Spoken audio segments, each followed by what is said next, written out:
Hey, Vargus, what do you say we go on holiday? Somewhere nice and relaxing. That way we don't have to be bothered by business banker man, nieces, teachers, or even most popular kids in the school ever.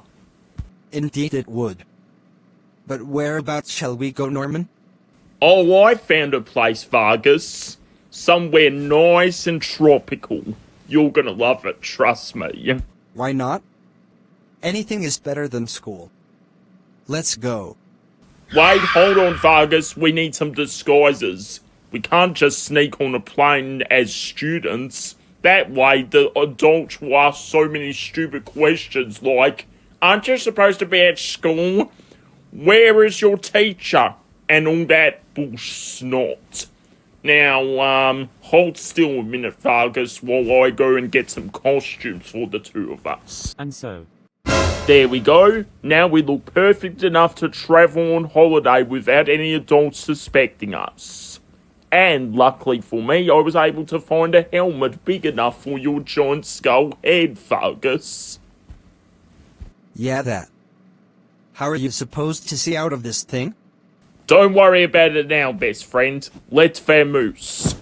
I'm not sure how I feel about this helmet to cover up my skull face, Norman, old buddy. I look like a total Fruit Loop. Shh, there could be people listening.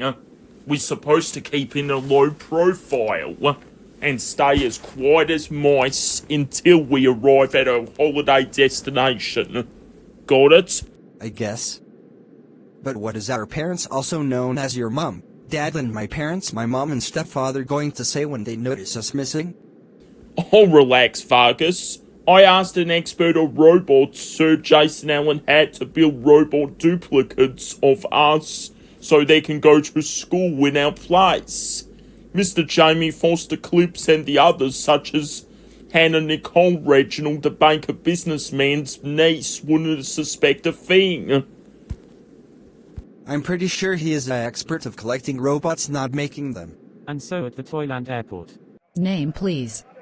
Yeah, hi, my name is Buster, last name Cherry, and this is my friend Mike Rotch. Buster Cherry and Mike Rotch. Buster Cherry and Mike Rotch.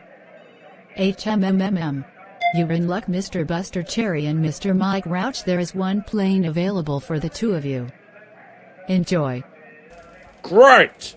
Thank you very much, ma'am. We owe you a good service.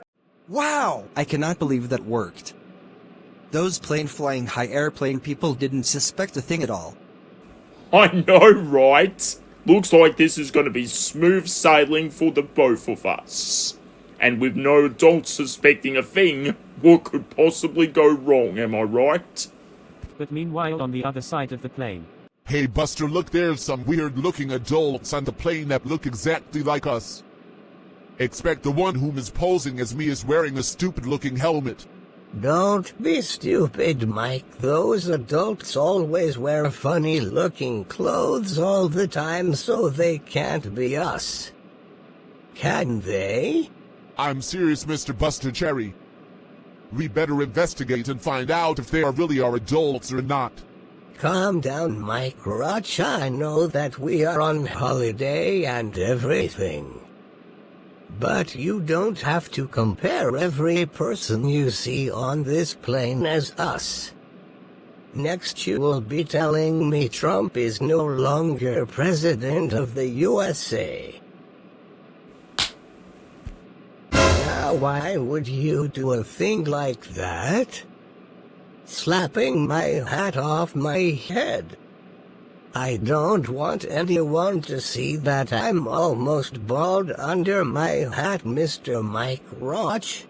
You didn't believe me when I said there were some adults that looked exactly like us, Mr. Buster Cherry. When I get a hold of those imposters, I'm going to grab a hold of their ridiculous shirt collars and shake them, those ungrateful little SH. Hello, sirs, and welcome aboard Toyland Flight Airplane 1. Can I get you any drinks or meals or snacks or anything before we take off? Yes, madam, I would. I will have a chilled glass of water with a twist of lemon/teaspoon of honey, and a cute bendy straw, and the coleslaw chicken meal please with extra mayo. Cheers! I'll have the grilled fish and garden salad dinner please with a poached egg on top and a glass of fresh squeezed apple juice if you please. Thank you. Troublemakers Norman Damian Jett and Vargus Gene Feldman ripped off their disguises and went to relax and enjoy the areas all around them. Unaware they are followed by the two people they impersonated, Buster Cherry and Mike Rotch. Gee. I got it to hand to you, Mr. Jett. This seems like the perfect street area to explore and go shopping. Indeed. And without our parents bossing us around too. Come on, let's go and see if we can find some fashionable clothing to wear. And hopefully we don't have to worry about any adults putting a stop to us. Wow, I feel bad that we stole this taxi cab in the middle of the road just to track down the two imposters who posed as us. Don't you feel bad to Mr. Mike Rotch? Shut up, Buster Cherry. The sooner we track down those two idiots, the sooner we can head back to our holiday. Do you even know how to drive a taxi, Mike? I mean, there's so many buttons, levers, switches, and knobs everywhere you look. Maybe not. But how hard can it be? Just start up this little button and then...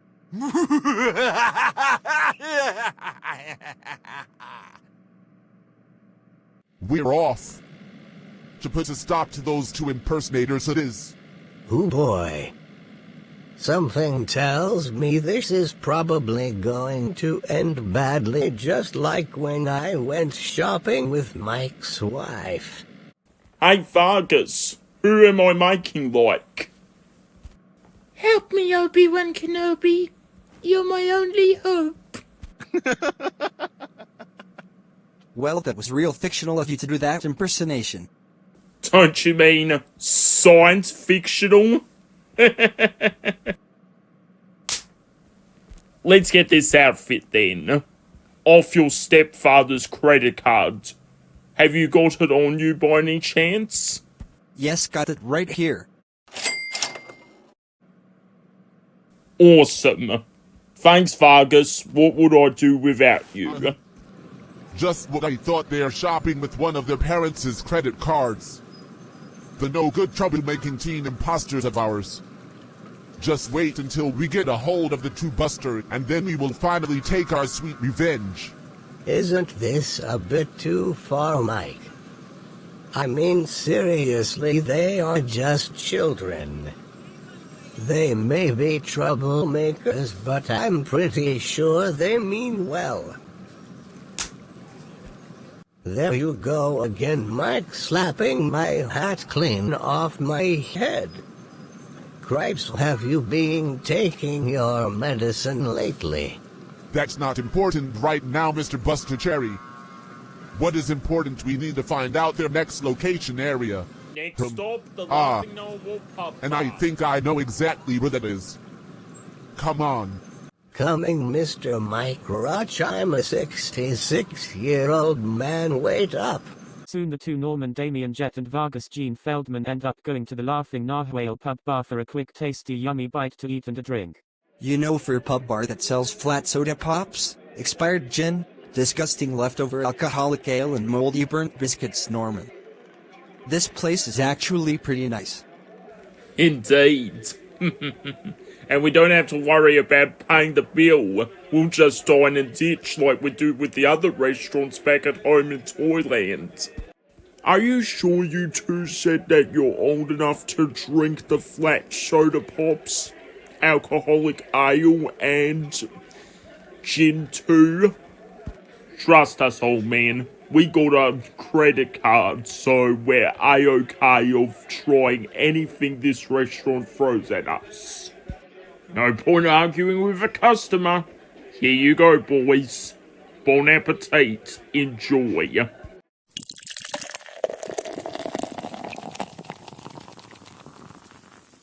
P.U. What's that earthly aroma stench, Norman? Don't look at me, Vargus. Besides, my parents forced me to have a bath last week. Meanwhile at Shelf Toyland High School. Please sit at your desk and get ready for class to begin, and also not a peep out of you until I called your name out. All right, roll call. Miss Hannah Nicole Reginald. Here as always Mr. Jamie Foster Clips ready to learn. Mr. Vargus Gene Feldman, are you here? Yes. I am. Here. Ready. For. Class. Class. Okay then, Mr. Feldman. Mr. Murray, Alabama, Swiss? You're ready to start, teacher. But I don't need to, for I'm so popular. Indeed, Murray, you are the most popular kid in Toyland Shelf High School, even I myself know that. Mr. Norman Damian Jett? Are you there? Why, yes, I am Mr. Jamie Foster Clips. I love to learn. It's the best. The best. The best. Very strange behavior from both Mr. Jett and Mr. Feldman. Wonder what could be wrong with them. I wonder if Norman and Vargus are paying me to do this just like they said they would. Oh well, I guess I'll have to find out when the next episode comes along. After all, this episode is a two-parter. Meanwhile the real two troublemakers Norman Damian Jett and Vargus Gene Feldman were watching the sunset after a relaxing holiday away from their parents, teacher and annoying classmates. Isn't the sunset so pretty this time of year, Vargus? We should have ditched our teacher, classmates and parents years ago to go on a luxury holiday just by ourselves. Indeed. And the way I see it, this usually the part where the two lovers kiss and live happily ever after, right? Yes, exactly, Vargus. Although, no homo though. Yeah, exactly, no homo, Norman, old buddy.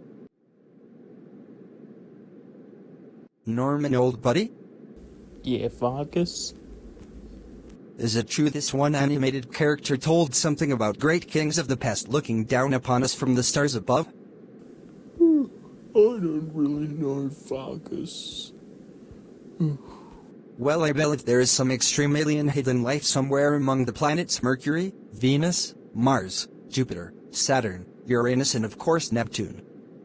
Maybe across the Milky Way galaxy or even the moon. Oh, Vargus. You and your science fiction knowledge. Meanwhile those two greedy evil grown-ups were hatching a very nasty but villainous horrible plan. Yes, enjoy your time together, my young children. For soon you shall be defeated, the both of you, for impersonating us and ruining our reputation.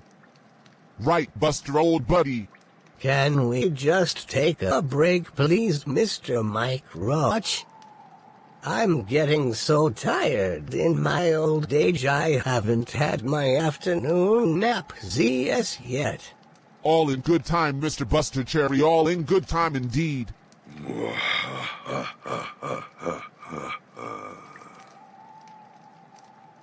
Mike, you're starting to creep me out a little with that spooky, villainous, evil, cruel laugh of yours. I don't care.